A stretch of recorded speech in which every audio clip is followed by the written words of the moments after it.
Indigo পেইন্টসের বিশেষ উদ্যোগ। পশ্চিম মেদিনীপুরের নারায়ণগড়ে একটি স্কুল রং করা হলো সম্পূর্ণ বিনামূল্যে। রাজার ঋষিকেশ লাহা উচ্চশিক্ষা নিকেতনের ৭৫ বর্ষপূর্তির বিশেষ অনুষ্ঠানের আয়োজন। এই অনুষ্ঠানের আগে স্কুলের দেওয়াল রাঙানোর দায়িত্ব নেয় ইন্ডিগো পেইন্টস।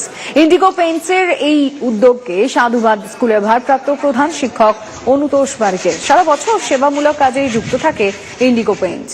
রাজ্যের বিভিন্ন এলাকায় এ ধরনের কাজ চলবে জানিয়েছেন সংস্থার জেলা branch manager Kanchan Kumar Das. Indigo Paints company ওদের ইন্ডিগো সেবা উৎসব প্রকল্পের অধীনে আমাদের বিদ্যালয় ভবনের পুরো বহিরাংশ তারা বিনা পয়সায় রং করে দিচ্ছেন এবং এ কাজে সাহায্য করছে। বিশেষভাবে আমরা কৃতজ্ঞতা জানাই। এইরকম একটা সমাজসেবামূলক কাজ আমরা বিদ্যালয় থেকে শুরু করেছি এবং এখানে পেন্টারদের একটা গেট টুগেদার হচ্ছে এবং পেন্টার ভাইরা তারা সবাই মিলে এই কর্মযজ্ঞে সামিল হয়েছে এবং এই স্কুলটাকে টোটাল পেন্টিং করে একে সুন্দর রূপ দিয়েছে। আগামী দিনে এরকম আরো স্কুলে আমরা পেন্টিং করব এবং আরো স্কুলকে সুন্দর করে রাখার চেষ্টা করব।